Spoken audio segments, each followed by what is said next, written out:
Morning friend, शुभदास ब्लॉगमध्ये सगळ्यांचे स्वागत आहे। कसे आहेत सगळेजण मस्त आणि स्वस्तच असताल। स्वस्त राहा, मस्त राहा आणि मजेत राहा।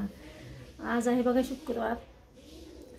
आता वाजलेत 9। सासूबाईंना आज पोळी भाजीचाच नाश्ता दिलाय आणि ह्यांचा डबा बिबा भरलेला आहे, माझा डबा भरला आहे, सासूबाईंचा ताटही वाढून झालेला आहे।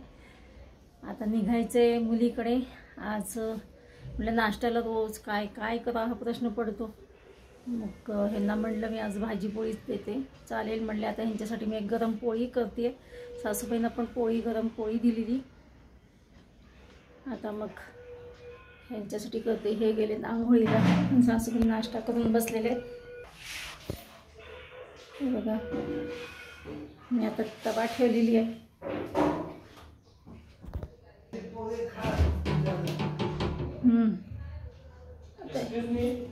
एक मिनिट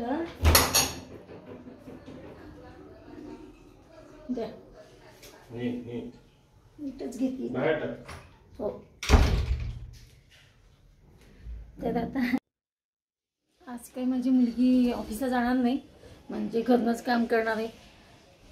तरी मी 9:30 पर्यंत जात असते। आता वाजले 9:15।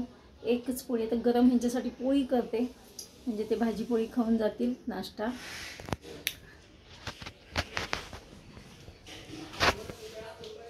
चला तर मग ना, कढई ठेवली होती मगाशी, जात नाही का, थोडीशी राहिलेली टाकते ह्यांच्यासाठी पोळी।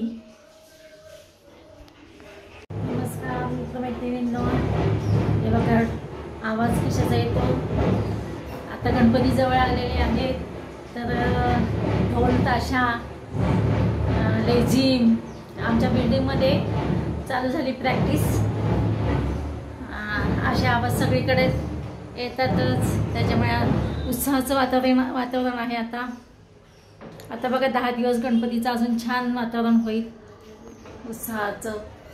माझा आता स्वयंपाक संध्याकाळचा झालेला आहे, 8:30 वाजत आलेले आहेत। तर सासूबाई बसले, तर हे बघा सासूबाईंचं जेवण होत आलेलं आहे।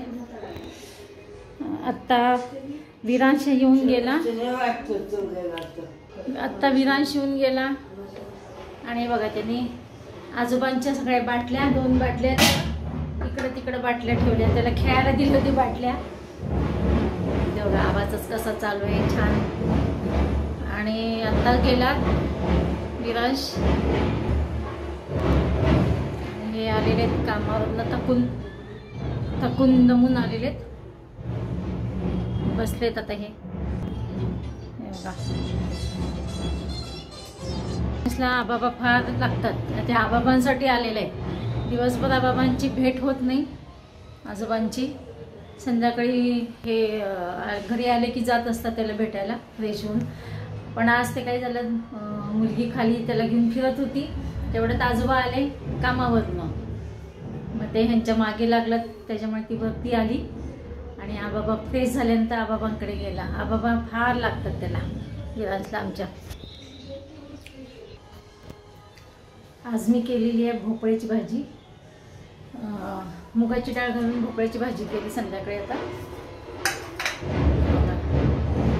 हे आणि टमॅटोचं वरण केलं आहे, टमॅटो घालून मुगाचं वरण केलेलं आहे। स्वयंपाक सगळा मागाशीच झाला आहे। आता सासूबाईंचं जेवण झाल्यानंतर आम्ही पण जेवायला बसू, या तुम्ही पण सगळे जेवायला। आता भेटूया नवीन अशाच नवीन ब्लॉग्समध्ये। तोपर्यंत बाय बाय, टेक केअर।